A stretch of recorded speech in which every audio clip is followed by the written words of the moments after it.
I help you? I'd like to see the man in charge. He's in here.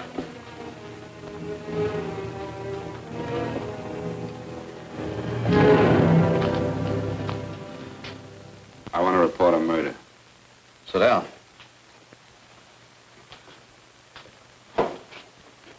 Where was this murder committed? San Francisco, last night. Who was murdered? I was.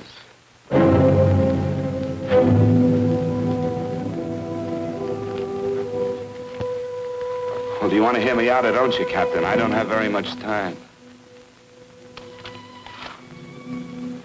Your name Bigelow? Frank Bigelow?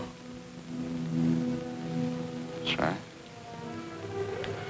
Answer the San Francisco APB. Send it direct to Inspector Bannon at Homicide. Tell him we found Frank Bigelow. Go ahead, Mr. Bigelow. Well, this involves some other people, Captain. A number of other people.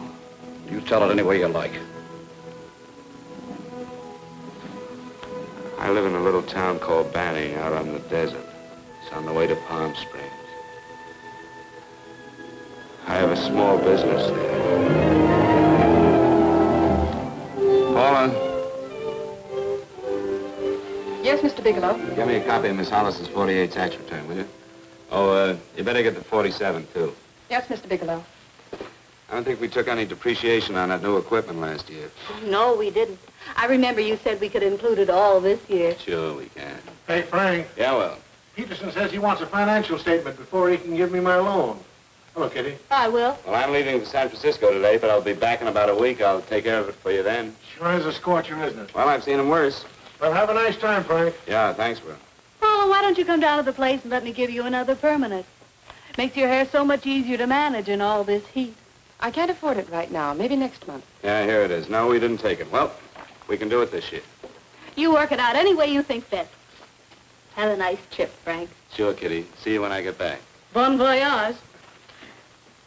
Why don't you come down anyway, Paula? We'll work out a deal on that permanent. Thanks. Maybe I will. Hello? Oh, hello, Mr. Hawkins. Just a moment. Do you want him to send your ticket over? No, I'll pick it up myself. No, never mind. Mr. Bigelow will pick it up at the station. Bye.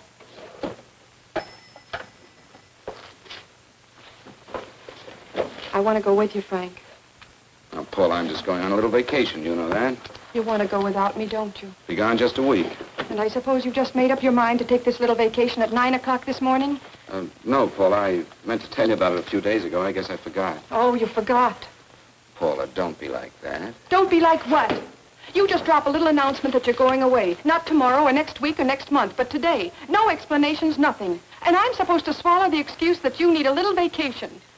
I just want to get away from town for a few days, that's all. Get away from this town or get away from me. Oh, Paula, please try to understand. How can you ask me to understand anything like this? No, I'm sorry, but I don't understand. Go to San Francisco, but don't expect me to be waiting for you when you get back.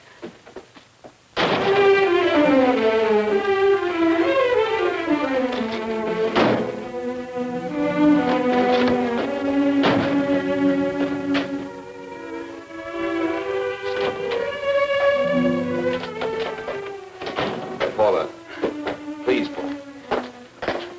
Come on, turn around, look.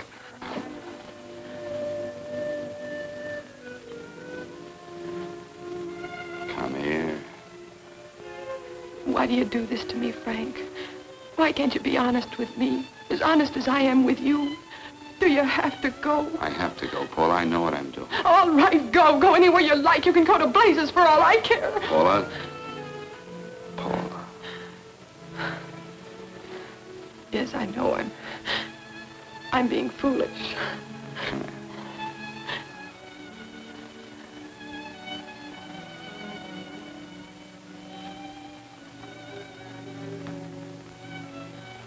Come on, fix your face. We'll go down to Eddie's and have a drink. All right, why not?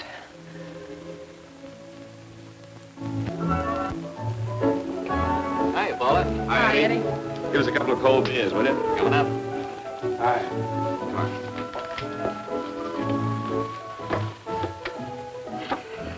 relief. This air conditioning feels good.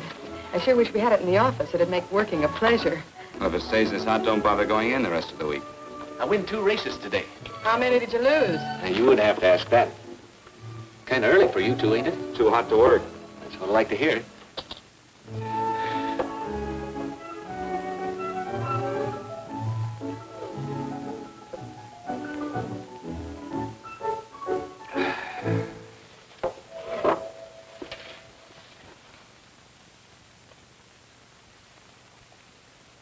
Frank, you'll take me with you, won't you? You will, won't you? Or am I crowding you? What do you mean, crowding me? Maybe you do need this week away alone. Maybe we both do. I know what's going on inside of you, Frank. You're just like any other man, only a little more so. You have a feeling of being trapped, hemmed in, and you don't know whether or not you like it. Look, Paula, I'm going to be honest with you. I care too much for you not to be honest with you. I'm as much concerned for your happiness as I am for my own. I know you've had one bad experience, Frank. I know all about it. But you don't know what it can do to two people, Paula. And the woman always gets hurt more than the man. I don't want you to get hurt, darling. More than anything in the world, I don't want you to get hurt.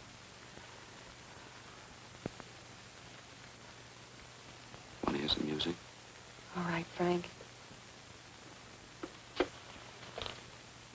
Got a couple of nickels, Eddie? Yeah. This won't bother you, will it? Next result doesn't come in for half an hour.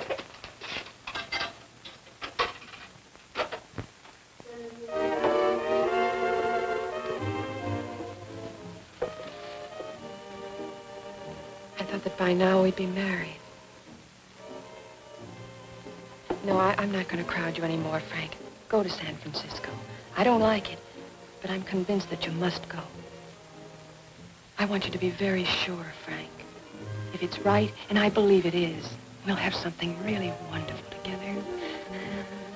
If it isn't, we should both know it as soon as possible. So you see, even if I could stop you, I wouldn't do it now.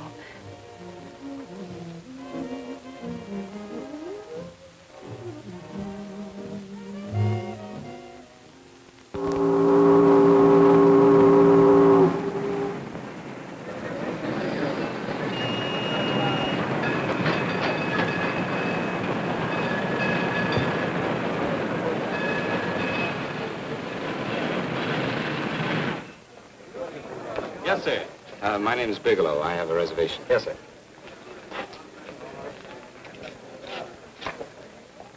Here we are, sir. My name is Bigelow. I have a reservation. I have it, sir. It's a very nice room on the 6th floor, facing the bay. Boy, this might help you enjoy your stay, Mr. Bigelow. It's a little booklet on how to have fun in San Francisco. Oh, thank you. Very welcome, sir. Thank you. Say, is it always like this around here? No, this is market week, and it's the last day, too. Boy, always around until you need him. Oh, 517? Thank you. Here's a message for you, Mr. Bigelow. Long-distance call came in about an hour ago from Banning, from a Paula Gibson. Oh, thank you. Very welcome. Show Mr. Bigelow to 618. Right this way, Slide.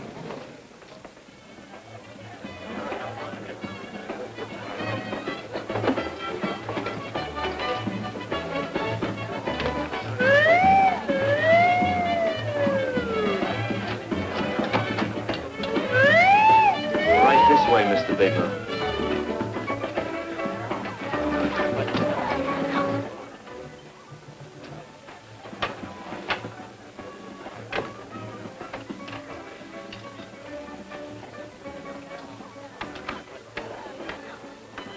Is there anything else, Mr. Bigelow? Oh, yes. You can get me a dry Manhattan and a package of razor blades. Yes, sir. Thank you. Oh, and you can leave that door open. Hello, operator. I want to speak to Miss Paula Gibson in Banning, California. Yeah, that's right. No, I'll wait. Hello? Hello, Paula. Oh, hello, Frank. How was the trip? Fine, just fine. Having a miserable time, I hope. Well, I don't know. I just got in. What was that? Market week. The place is crawling with traveling salesmen. You know, Charlie Anderson found out that you went away and he asked me to go out with him. Oh, really? How did he make out? I'm considering it. Is that what you called to tell me? I'll have you know that this call is strictly business, Mr. Bigelow. Did a Mr. Phillips phone you? Eugene Phillips of Los Angeles. No. He will. He phoned the office 3 times today. Said that he wanted to get in touch with you immediately. He said it's most urgent and imperative that he reach you at once. What did he want? I don't know. But he sounded deep, dark, and mysterious and quite agitated about something. Phillips. Have we ever done any business with him? Not unless you've been keeping it a secret from me. I looked through all the accounts. Why didn't you tell him you could reach me here? You know I'm supposed to be on vacation. So you told me. And so I told him, dear heart. But the gentleman didn't seem to respect your temperamental moods the way I do. He was very insistent that he speak to you before it's too late, as he put it.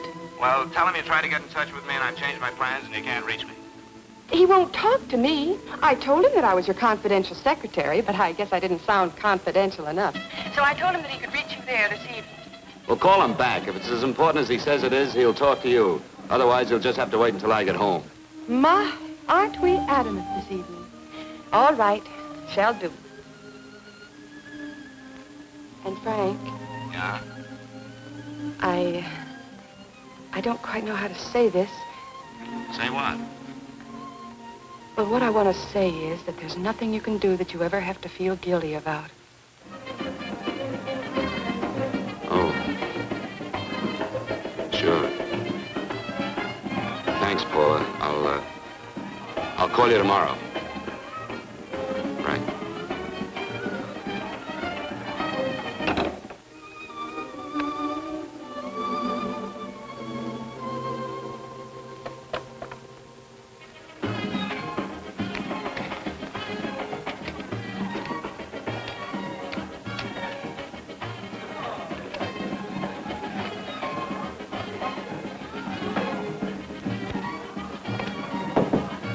Oh, just put it there, please. You can keep the change. Thanks very much. Say, how long has this been going on? Oh, it's been a madhouse all week, but they check out tomorrow. Oh? I thought you were with them. No, I'm just here on a vacation. Why does everybody come to San Francisco and tear loose? Excuse me. Say, I'm awfully sorry to bother you, but would you mind if I use your telephone? No, go right ahead. I'm just across the hall here. One of the boys is using my phone, and he's been on it for a half hour. I just want to call downstairs. Yeah. Thank you. Room service, please. Hey, things really picked up the last few days, didn't they? You right at much business? Well, I'm not here on business. Oh, hello, room service? It's Mr. Haskell in 617. Yes, that's right. Would you send up 3 more bottles of bourbon and 2 scotch? Yeah, that's right. Oh, and some more ice, too. Yeah. All right, thank you. You here all alone? Yes, I just got in town. Well, why don't you join us for a drink? Well, I don't want to barge in on your party. Oh, nonsense. It's not a party. Just a few of the boys entertaining some buyers. You know, the usual thing. A few drinks and some laughs. It's no party. Come on. Well, come on. All right. I know what it's like to be all alone in a strange city. I'm Sam Haskell. I'm Frank Bigelow. You think some of these guys never been away from home before?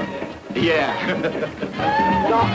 Hey, quiet down a minute. Hey, will you quiet down a second? I want you to meet Frank Bigelow. Hello. All right. This is Jane Carlisle. Hello. Bill Welch. How are you, Mr. Wells? Glad to know you, Bigelow. Jane's the prettiest buyer in San Francisco. Oh, hey, I resent that. You don't think I believe him, Elaine? Well, he spreads that from coast to coast. Oh, gee. But it's good for my morale anyway. I'm George Cantwell. Glad to know you, Mr. Bigelow. Bigelow, yes. Right at much business? He's not here on business. Oh?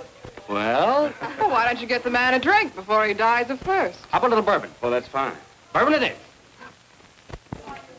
Of course, Mr. Wallace. In fact, yes, Mr. Wallace. But, Mr. Wallace, I'll need at least a week in Cleveland to visit all my accounts. I can't figure on being in Philadelphia until the 17th. Eddie, will you get off the phone? I want you to meet Frank Bigelow. How are you, That's his boss. He's been trying for an hour to get his expense account boosted. Yeah, the way this guy holds on to $1, you'd think they weren't printing them anymore. Yes, Mr. Wallace. I'm leaving here the first thing in the morning. Yes, sir. Oh, keep your hips loose, Harry, like this. Oh, yeah. How's he doing? Oh, there's nothing wrong with Harry's drummer. The 2 years ago, the Murrays wouldn't shoot. Hey, now, wait a minute. I was doing all right there. This is Sue and Harry Brandis. Hello, good to meet glad you. How are you? Where'd you find her, Sam? On a dance marathon? Bourbon. Really? Oh, thanks. Say, I'll bet you could do the rumba. Well, a little, but I'm kind of rusty. Anything would be an improvement after Harry. Oh, how do you like that? Well, here goes. Hey, you're good. Oh, my wife, she's a good dancer, isn't she, Bigelow? Oh, yeah. Fellas, I thought you were going to show us a good time tonight. Is this doing the town? That's right. We practically bankrupt our stores to buy everything you've got. Then you keep us in this hotel room. I agree. This is my last night to howl before I go back to being a dutiful housewife. Well, it looks like we're stuck, boys. This is where we blow all our commissions in one night. And you're coming with us, Bigelow. Oh, no, thanks. You run along. I've got to get unpacked and have dinner. Oh, no, you're not going to get away from me. Now that I found a man who can dance, I'm going to hang on to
No, thank you.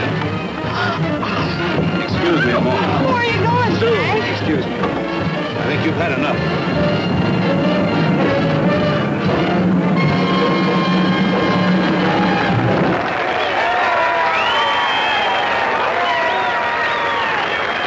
What'll it be? Bourbon and water, no ice. Nice, quiet place you got here. Wait till they hit the pitch in about an hour. That's when they really go out of their minds. Who's the blonde? Oh, she's one of the chicks that hangs around here. She's jive crazy. Come again? Oh, you ain't hip, pal. Jive crazy means that she goes for this stuff. Just between you and me, I don't get it either, but I gotta listen to it. They're all connoisseurs, music lovers. Me, I like Guy Lombardo. What's the matter with him? Oh, he's flipped. The music's driving him crazy. Come down, Jack. Oh, don't buy me, man. I'm being in light.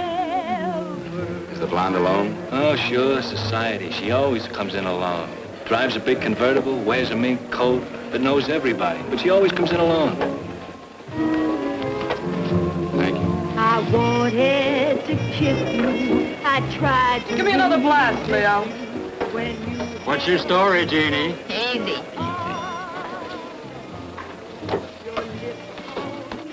Hello. Easy. Dig the fisherman. Oh, that's really silk, isn't it? Can I buy you a drink? Sure thing. Give me a glass, Leo. Leo, I left my blast at the other end of the bar.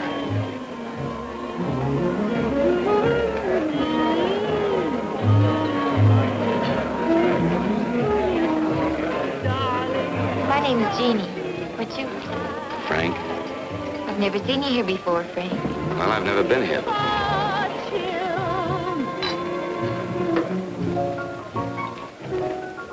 This isn't mine. Mine was bourbon. Well, sure it is. You saw me pour it.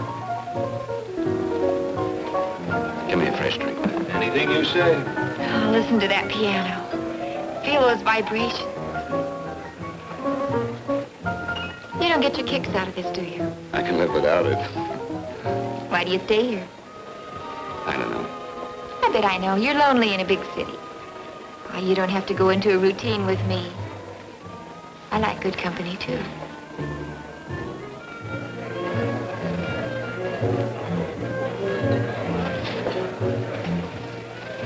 Say, there are some people there I want to avoid.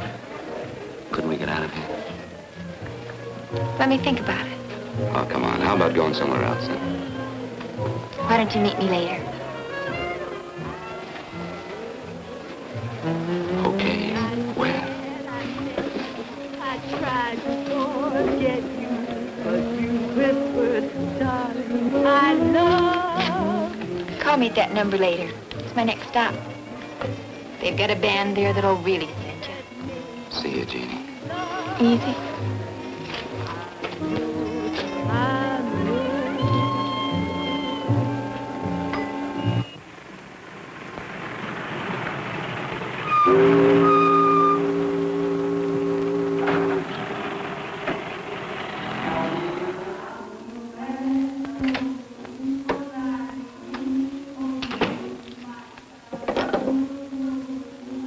Never mind, operator.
Room service, please. Come in.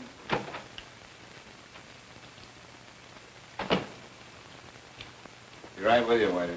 Yes, sir. Dress well, sir? Yeah, sure. May I? Go ahead. It's on there for you. Thank you, sir. Would you like anything else? Well, thank you, that's all. Waiter, Yes, sir.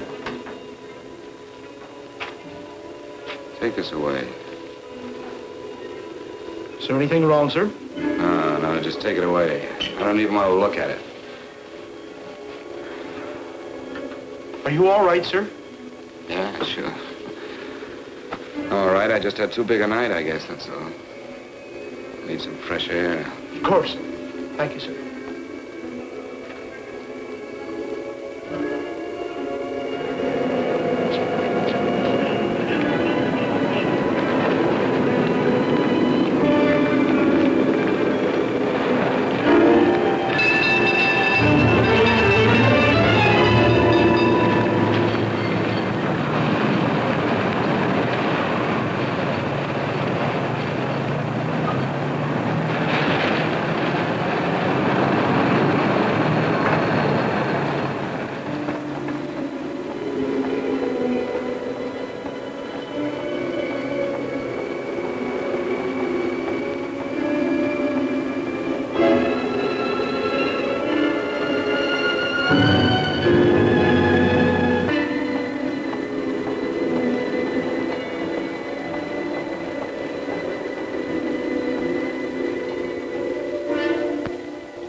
Lungs in good condition.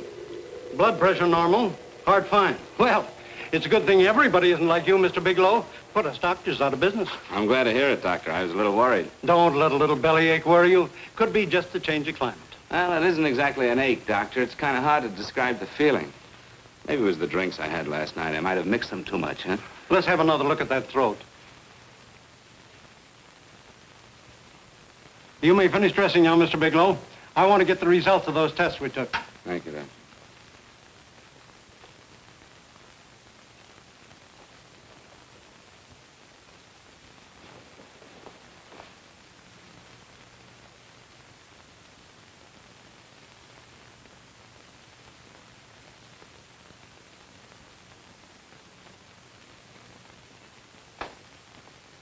Mr. Bigelow, this is Dr. Schaefer.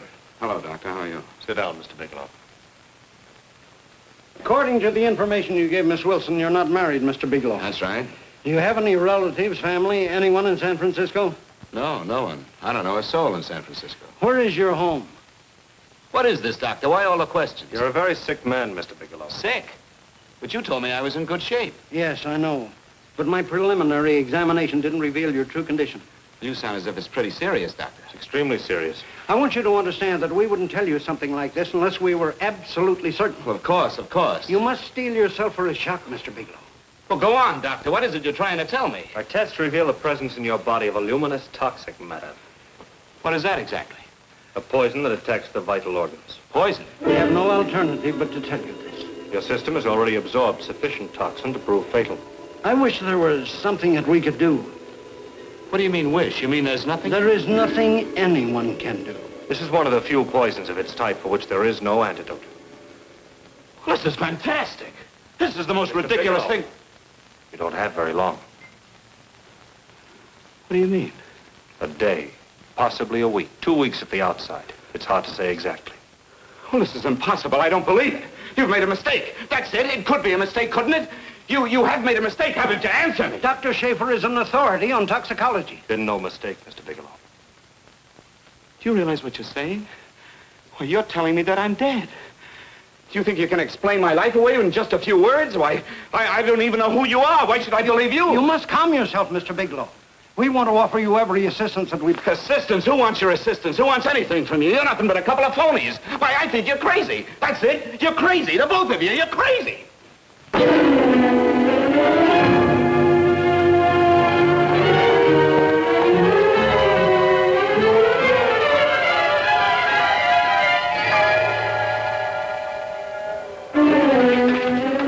Where's the doctor? You just come in. Come on, tell me. Where's... Doctor, go through the big before you come Get out of here. here. Doctor. What's the trouble here? What's the matter with you? Doctor, I want you to examine me for luminous poison. Come right in here.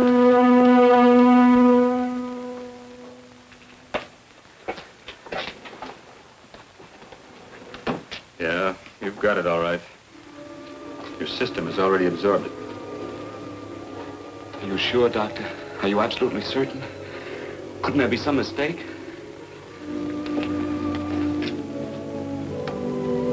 There it is. Toxin is actually luminous in the dark. Now there's no doubt about it, Bigelow. I don't feel sick. My stomach is just a little bit upset. Maybe it's not as bad as you think, Doctor. That's characteristic. With a heavy jolt, you go suddenly in a matter of hours. But if the stuff is taken in a lesser degree, you last a while, and then...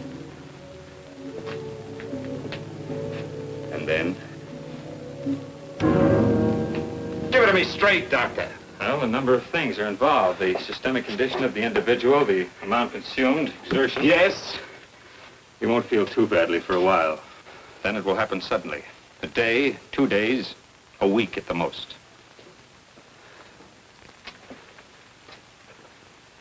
A day. 2 days. There's nothing that can be done now. If it had been caught in time, your stomach could have been washed out. But you've had it in you for some time now. For at least 12 hours, haven't you, Bigelow? I don't know. You don't know? No. Don't you know how you got it? No. This is no accident. Somebody knew how to handle that stuff. That wax is tasteless and odorless. The amount of alcohol in your body, you must have got it in liquor. I was drinking last night.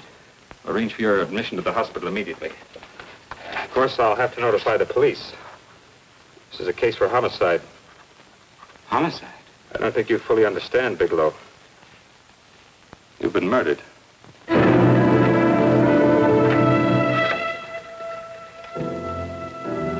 Get me police headquarters, please. Homicide Bureau.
Open up. Open this door, I tell you. Open it up or I'll break it down. Where are those men? Where are those men who were here last night? I don't know. There are no men here. Please go away. Don't lie to me. Where are they? Mister, this lady just checked in. Those men aren't here no longer. They checked out the hotel early this morning. Checked out? Please go away. I'm sorry. I'm terribly sorry.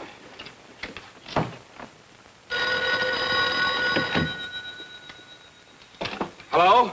Please, Mr. Bigelow, my eardrums. Oh, hello, Paula. Your enthusiasm overwhelms me. Why haven't you phoned me, or is there a quota on telephone calls up there? I'm sorry. I've been busy. I'll bet you have. Visiting the museums, no doubt. What's happening up there that's exciting or different? Nothing, not a thing. I'll bet you miss me, but you're too stubborn to admit it. Sure. You know, if you'd like me to come up, I could pack a toothbrush and leave right away. No. Well, you don't have to snap my head off. You could at least make a pretense of missing me. I'm sorry, Paula. Of course I miss you. Listen, Paula, Paula, it's just that I don't feel like talking now. I'll call you later. Don't strain yourself. You phone me sometime when you feel more like talking. Oh, by the way, I called that Mr. Phillips back. Phillips? Yes, you know, the man that tried to reach you. Well, I'm afraid you'll never know why it was so important that he speak to you. His office said he died yesterday.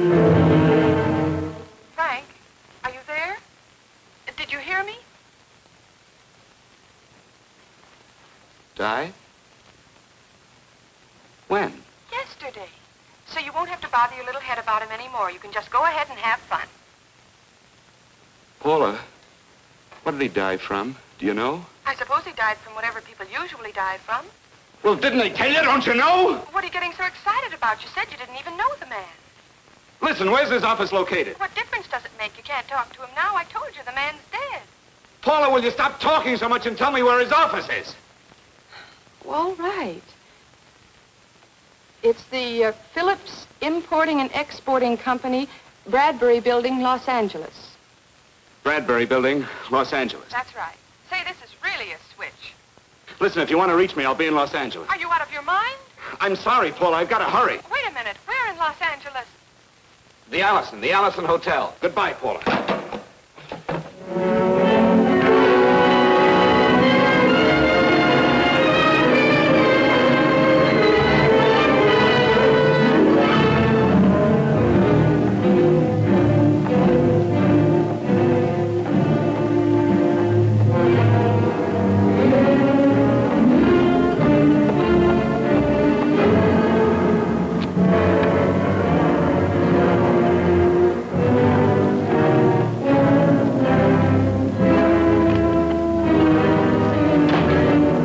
Someone in charge here. What is it in regard Well, it's to? a personal matter. It's quite urgent. Perhaps Mr. Halliday can help you. Who's he? He's our controller. Your name, please? Bigelow. Mr. Bigelow to see you. Send him in. Go right in, please. That door.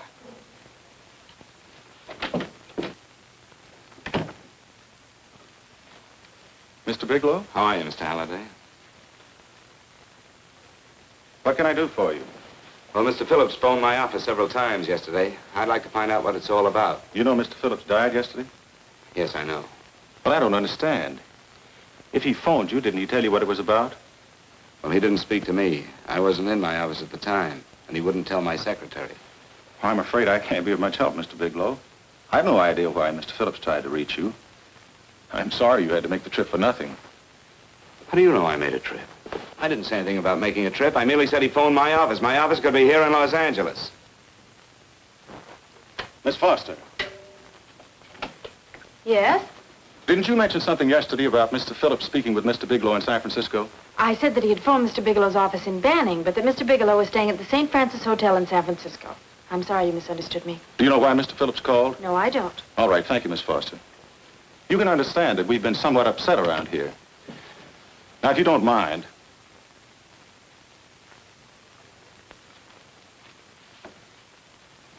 Does Mr. Phillips have a wife, family, anyone that could help me? you can't intrude on people at a time like this just to satisfy some curiosity. It isn't just curiosity. Then I suggest you wait a week or so. I can't wait. Well, I'm sorry you'll have to. Well, there's always a phone book. You're a pretty aggressive fellow, Bigelow. Are you quite sure that this is as important as you make it appear to be? It's important. Mrs. Phillips lives at the Sunset Arms Apartments. Thank you. I needn't tell you she's under a strain. I suppose you're capable of using a little more tact with her than you demonstrated with me. I think I can handle it. By the way, what was the cause of Mr. Phillips' death? Suicide. He leaped from the balcony of his apartment.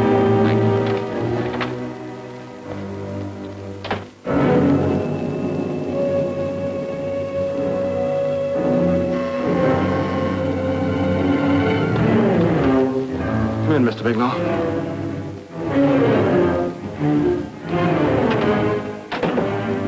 I'm Stanley Phillips, Eugene's brother. Halliday phoned that you were coming.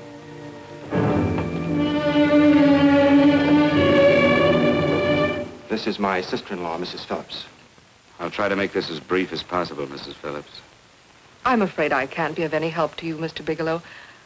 I haven't the slightest idea why my husband wanted to speak to you. I guess Halliday covered just about everything. Did your husband ever mention anything about me, Mrs. Phillips? Anything at all? No, I can't recall Eugene ever having mentioned your name.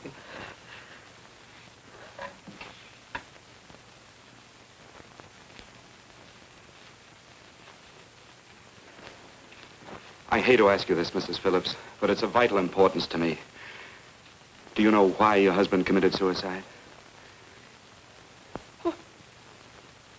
Oh. You're certainly not the most diplomatic person in the world, are you, Bigelow? Were you a friend of my brother's? I never met him.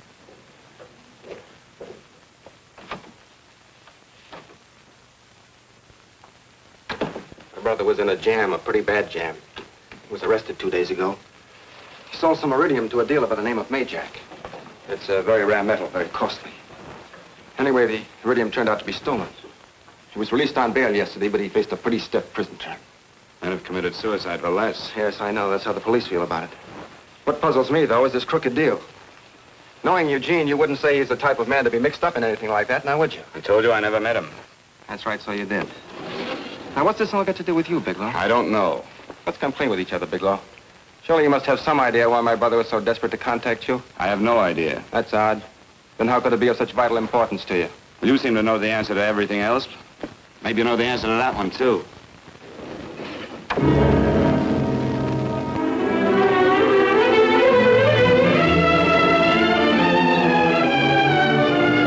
There's a message here for you to call operator 82 at Banning. Oh, thank you. Show Mr. Bigelow to room 821. Say, would you have the operator put this call through to my room right away? I'll take it up there. Thank you. Hello, operator. Yeah, I'll call you if I need anything. Thank you, sir. Hello, Paula? Well, Sinbad, I'd just about given you up for lost. Do you mind telling me just why you rushed down to Los Angeles? I can't explain it to you just now, Paula. I just can't explain it. What's going on, Frank? You don't even sound like yourself. Well, I'm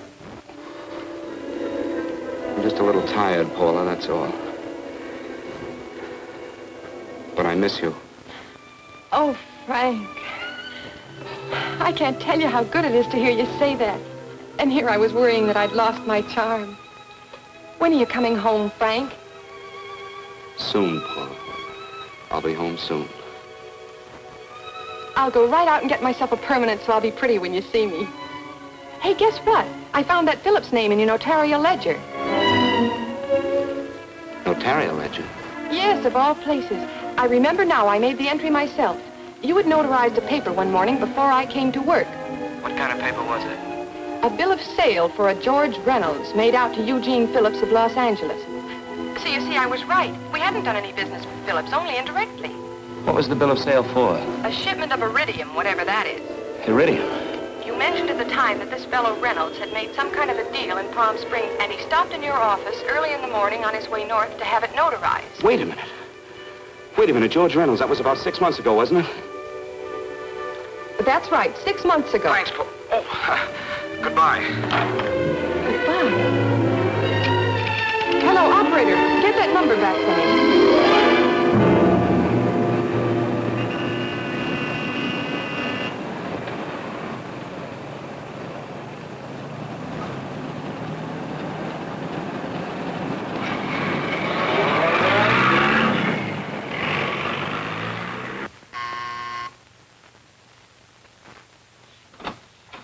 I've got to talk to you, Mrs. Phillips. Please, go away. I want to be left alone. But I found out why your husband wanted to see me. It was in connection with a bill of sale. Come in. Thank you. What do you know about a man named George Reynolds? George Reynolds? Yes. Why, that's the man my husband claimed sold him the iridium. And what did Reynolds claim? Reynolds disappeared. Yes? About 2 months ago, my husband grew suspicious that something was wrong. Since then, he tried in every way to locate Reynolds, but could find no trace of him. But I don't get it. Your husband could have proved he made a legitimate deal by showing the bill of sale he got from Reynolds. Then there was a bill of sale? Yes, of course there was. Oh, my husband swore there was, but at the time of his arrest, he couldn't find it. It was mysteriously missing. Well, then, if your husband could have shown proof, it would have been George Reynolds who would have faced the prison term. Eugene was convinced that Reynolds had stolen the bill of sale. He was the only one who had reason to eliminate evidence of the transaction. Thank you, Mrs. Thank you very much. You've been very helpful. Oh, if you'd only come sooner, Mr. Bigelow. My husband might be alive today. I know.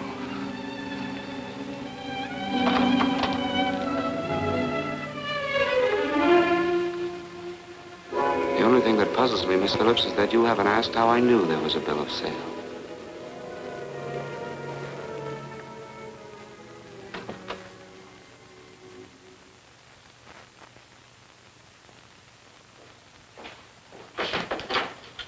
Mr. Holliday isn't in. He should be back shortly.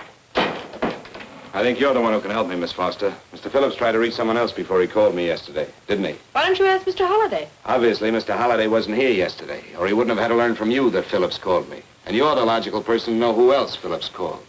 I don't believe that's any of your business, Mr. Bigelow. Don't think you're revealing anything confidential, Miss Foster. I know that he tried to reach somebody else. Mrs. Phillips told me. You're bluffing, Mr. Bigelow. I don't know what you're after, but you're trying to trick me. Mrs. Phillips didn't tell you a thing. How do you know that? Mrs. Phillips knows nothing about it. She doesn't. Well, why wouldn't she? Wait a minute. I was talking about George Reynolds. Who did you think I meant? Just who is it that Mrs. Phillips doesn't know I about? told you before, that's none of your business. All right, young lady, I'm going to give it to you straight. Phillips was murdered. Murdered? I don't believe you. He told me Lying. because he needed me to clear him. Phillips was innocent. Innocent men don't have to jump out of windows. Murdered? Just who are you trying to protect, Miss Foster? Why are you so afraid to tell the truth? I'm not protecting anybody. I haven't any more to say. All right, young lady, listen to me. This thing is going to explode wide open. If you've got nothing to hide, you better start talking. Or maybe you are mixed up. No! Well, then come on. Mr. Phillips called Marla Rakubian. He went to see her yesterday morning. Who's Marla Rakubian? She's a model. She and Mr. Phillips used to be quite friendly, but he hadn't been seeing her for quite some time. Come on. The last couple of months he'd been trying to locate her and finally learned where she lived yesterday morning. When he returned from seeing her, he was terribly upset and excited. That's when he put in the calls for you. When he couldn't reach you, he went home. The last time I saw him alive. Give me Marla Rakubian's address. I don't think Mr. Phillips realized I was aware of his friendship with Marla Rakubian, and out of respect for him, I never intended to tell anybody. I had no idea that she had anything to do with the trouble he was in. I admire your discretion, Miss Foster. You know, you must be pretty friendly with Stanley, Miss Foster. He knew how desperately his brother tried to reach me yesterday, and he wasn't even here at the time. And now you seem to know all about what happened in Mrs. Phillips' apartment.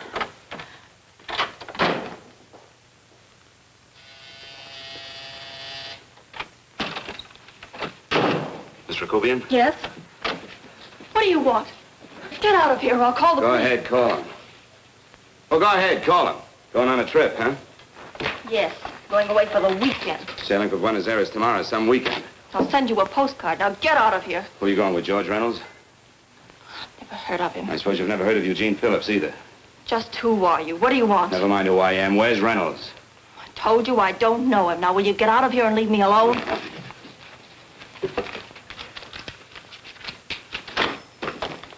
So you never heard of George Reynolds, huh? And don't try to tell me that this isn't him because I've seen him. If you think you can scare me, you're crazy. Look, I know that Phillips came here yesterday. And right after he left, he was pushed out of a 6-story window. Pushed? Phillips committed suicide. Your playmate Reynolds murdered Phillips. Then he went up to San Francisco to get me. Because I knew about a certain bill of sale. I don't know what you're talking about. You're in this right up to your pretty little neck. I'm not mixed up in anything. Get your hands up. Drop that picture on the couch. Turn around. Don't get any ideas because I'm not afraid to use this. Give me your wallet.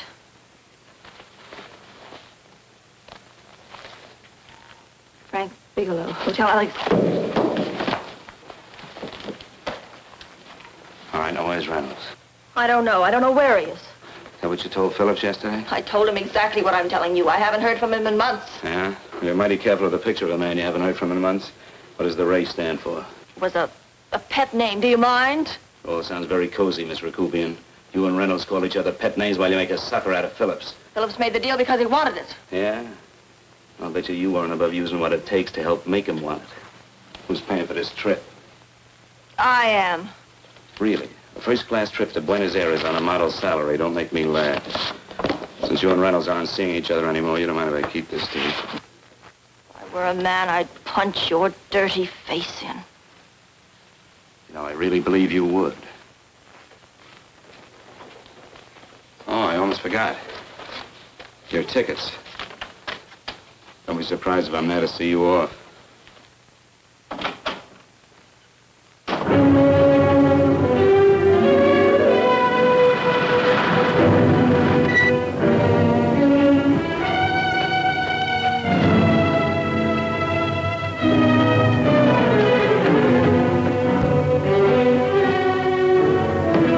Angelo. Angelo! Oh, Angelo. Do you remember taking this picture of George Reynolds? I take so many pictures, I can't remember them all. This gentleman is a friend of his and would like his address. We have no card on him. I don't think we ought to do that. He's willing to pay $20 for it. That's the paper we used last year. Of course, you understand we usually don't give out the information about our clients. I know, you're a couple of high-class fellas. Thank you. Revealing anything confidential is against the ethics of our establishment. That's right. Honesty is the best policy. Of course. But in your case, inasmuch as you're a personal friend of Mr. Reynolds... Thanks. I knew you'd come through. Got it. Here it is. We don't have his address. He must have called for the picture. But he couldn't have been a very good friend of yours, mister, because his name is not George Reynolds. It isn't? Well, what is it? It's a... Huh? Oh. Yes. It's Raymond Rakubian. Rakubian? What's so unusual about that? The picture's signed Ray, isn't it? Yeah. Yeah.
Your lips hold me, baby, then I thought that maybe love.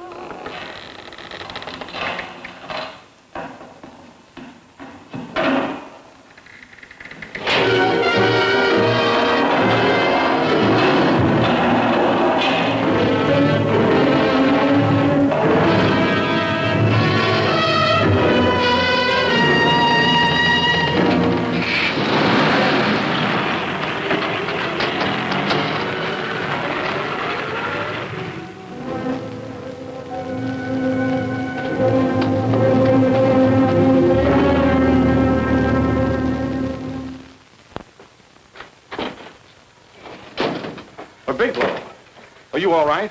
Can I get you anything? No, thanks. Do you know this man? No? No, I don't think so. Are you sure you've never seen him? I'm quite sure.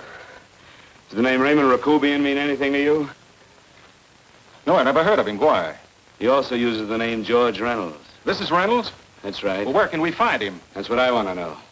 Tell me something, Halliday. You're the controller here. How come you didn't know about that bill of sale? Phillips made that deal before I came to work here. Yeah, but you still keep records, don't you?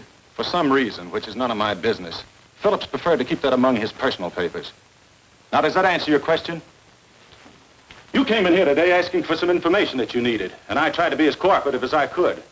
But now you're beginning to annoy me. So get out before I throw you out.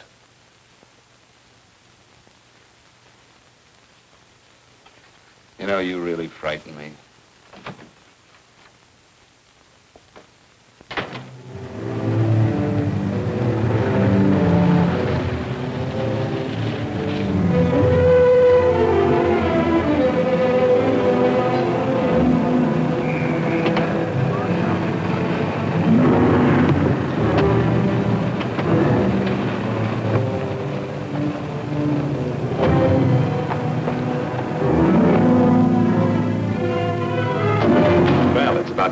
Load up, Bigelow. Go ahead, Dave.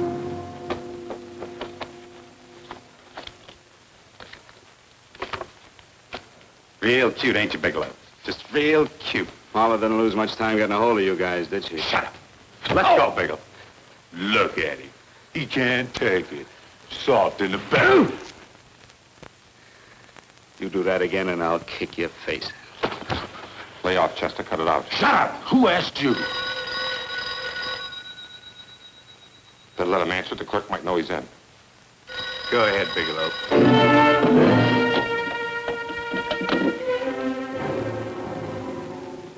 Hello?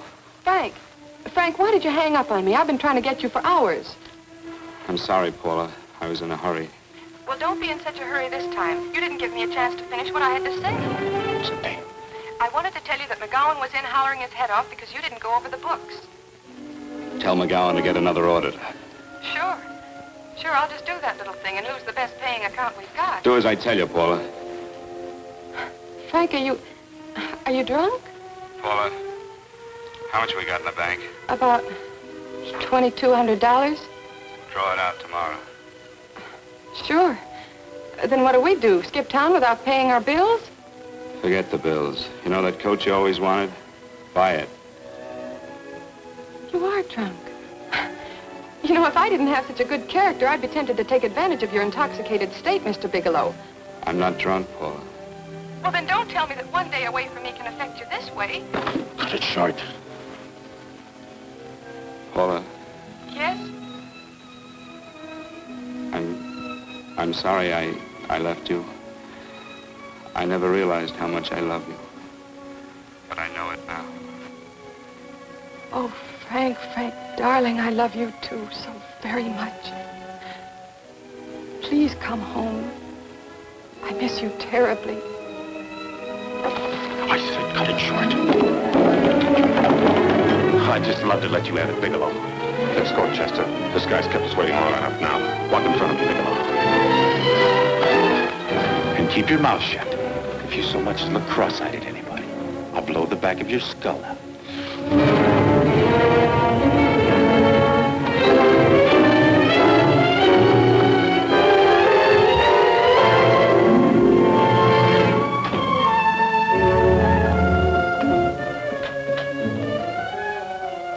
Bigelow's real cute. He wanted to get tough with Chester. He don't know Chester. Did you get the picture? Don't I always get what Mr. Majak sends me after? Majak? That's right. I'm the dealer who bought the iridium from Phillips. I get it. You have Rakubian unload stolen stuff on Phillips with the help of Marla here, and then you buy it back from him. Oh, you certainly made a sucker out of Phillips. What is it, Mr. Bigelow? Exactly what is on your mind? I'm looking for Raymond Rakubian. What? Well, now, Marla here has told you everything else. I'm sure she must have told you that, too. You don't expect me to believe this conversation. So, what is on your mind? I mean, underneath. You forced your way into my affairs, and now I want to know why. I just told you. I'm looking for Raymond Rakubian. Don't get cute. I'm just itching to work you over. Soft in the belly. Can't take it. See what I tell you?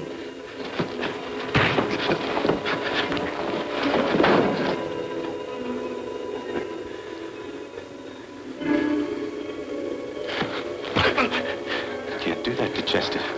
I'm gonna blow your guts out. Easy. Lay off, Chester, not now. Look at him.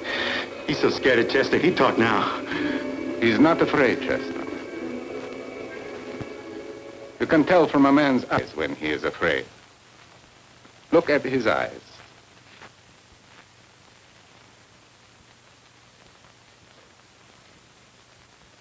Oh!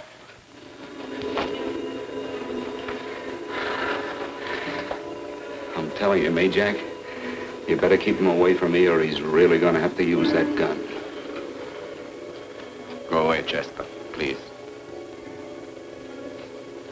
Do what I tell you, my boy. Please. And help Dave.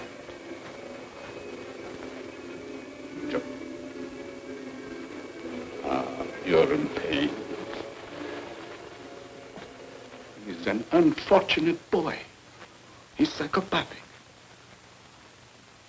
He's unhappy unless he gives pain. He likes to see blood. Come with me, Mr. Bigelow.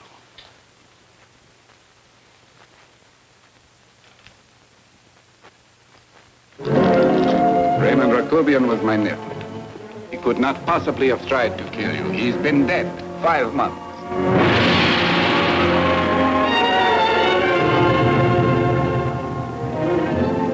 I'm afraid you have been sidetracked. Provided it is true that somebody made an attempt on your life. Somebody made an attempt again today. I had no reason to kill you, believe me. What do you mean you had no reason? I notarized a certain bill of sale. You notarized the bill of sale for Reynolds, not Rakubian. What I told you was true. I had no reason to kill you. That's a closet, Mr. Bigelow.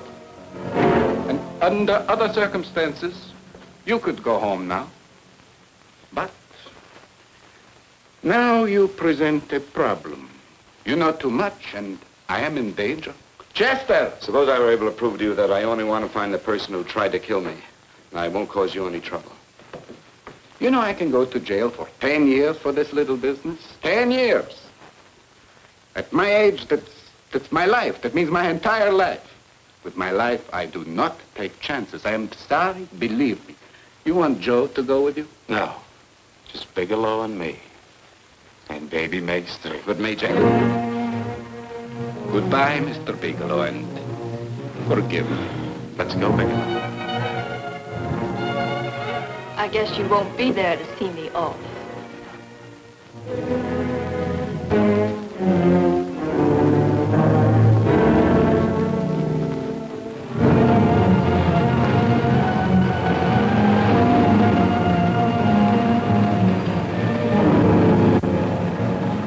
Tried to make a boob out of me in front of Major.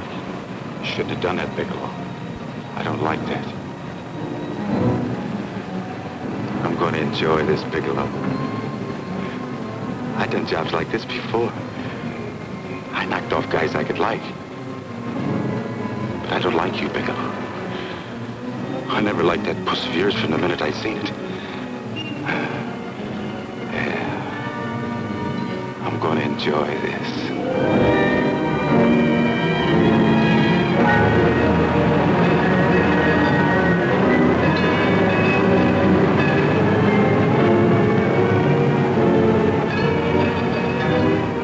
Ain't scared yet, are you, Bigelow? But you'll be scared. Good and scared. I think I'll give it to you in the belly. You don't like it in the belly?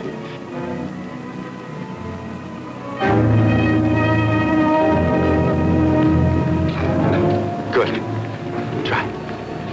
I'd just love you to try it, Bigelow. Why don't you try it? Go ahead.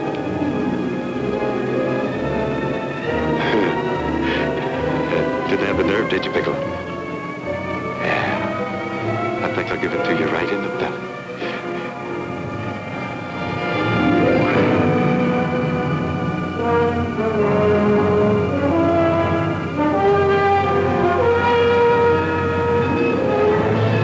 Longer when you get it in the belly. It's nice and slow. That's the way I want to see you go, Bigelow. Nice and slow.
right. Yes, I'm all right, Paula, but what are you doing here? How did you get here? Freddie Ross threw me down. I had to come. I had to see you.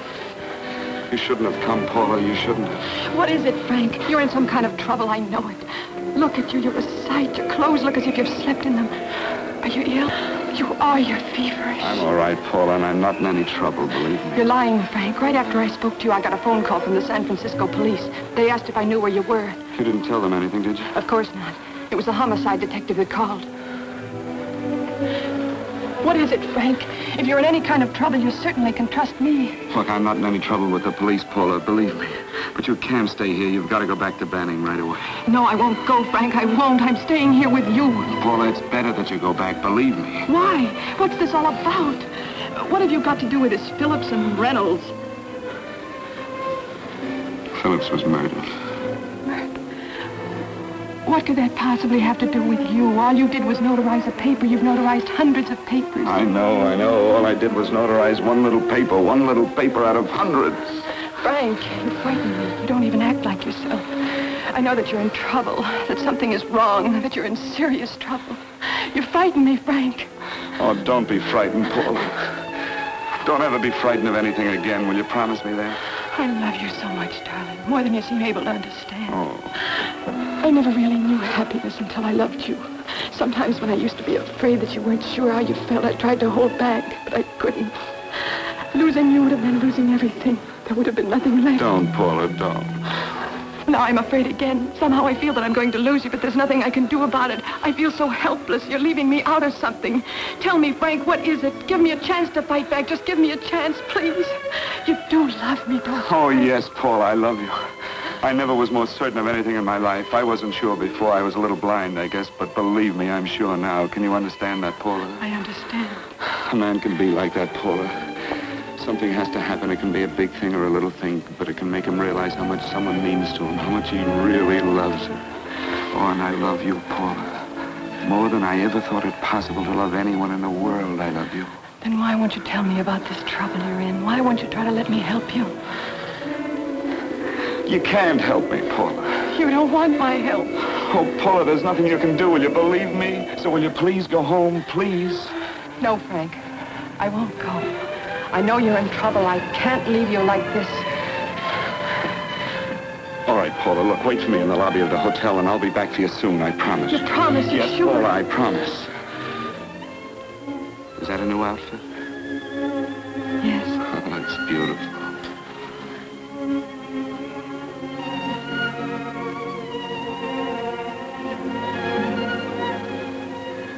You'll come back to me, won't you, Frank? Yes, Paula, I'll come back, I promise. Please hurry, darling. Oh, I love you. I love you, Paula.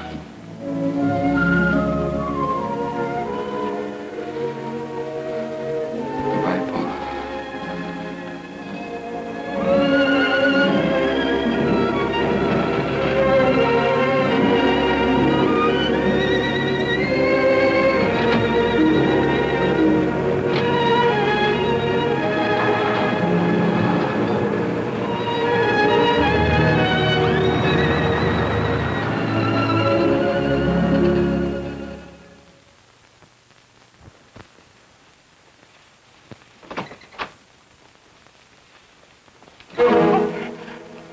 Stanley here? You sure? All right, get in there. Now get Stanley on the phone. Tell him to come over here right away. Use any excuse you want. What are you going to do? What was Stanley going to do when he used me for a clay pigeon today? I don't know what you're talking about. Don't act innocent with me. I fell for that once. I don't know what you mean. I told you everything you wanted to know this morning. Yeah, you told me just enough so I'd get sidetracked and wouldn't know that Stanley was the one I was after. Stanley? Oh, no.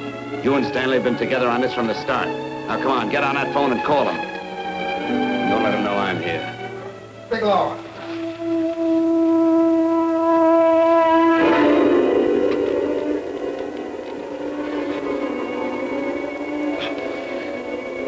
You've been sidetracked, all right.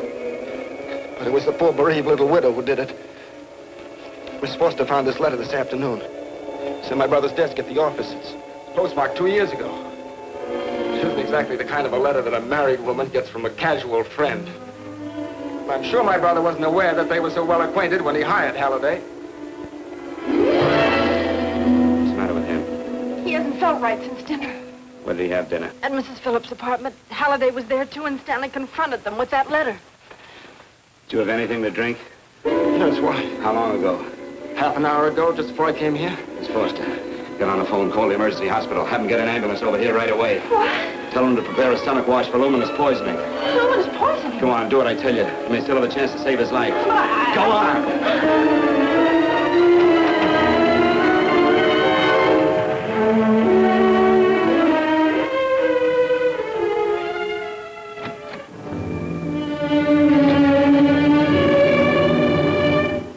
I found George Reynolds, Mrs. Phillips. He's been dead for 5 months. Then he didn't steal the bill of sale. No, he didn't, but you could have stolen it. How dare you? You knew who I was when I came here today. But you were surprised to see me alive, weren't you? But I'm not alive, Mrs. Phillips. Sure, I can stand here and talk to you. I can breathe and I can move. But I'm not alive. Because I did take that poison. And nothing can save me. What are you going to do? If I kill you now, I have nothing to lose. No, you've got to listen to me. You've got to give me a chance. But I didn't have a chance. It was Halliday. Believe me, it was Halliday. He made me steal the bill of sale. He planned everything. What about this letter? Your husband knew about you and Halliday. He found it only yesterday. He accused Halliday. They fought, and Halliday pushed him over this balcony. And why me? Why did he want to kill me? Because you could have proved there was a bill of sale, that my husband had no reason to commit suicide. Halliday was desperate. After he killed my husband, he found out about the phone calls to you. He thought you spoke to him, that you knew enough to involve him.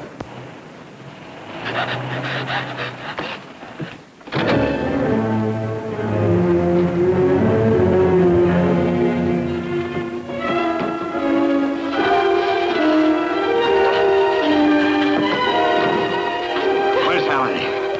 Where is he? He's in the office. This time you don't warn him.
break it up. Move along now. Let's get going. Come on.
All I did was notarize a bill of sale.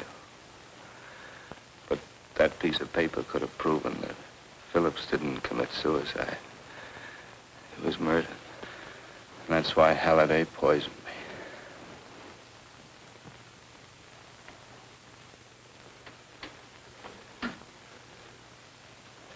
Would you?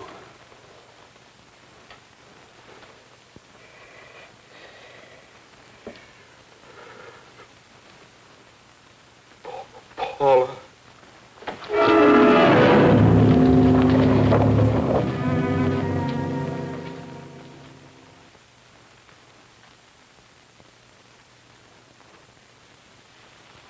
Call the morgue.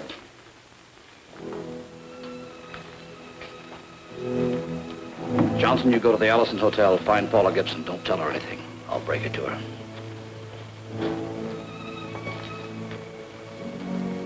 How shall I make out the report on him, Captain? Better make it dead on arrival.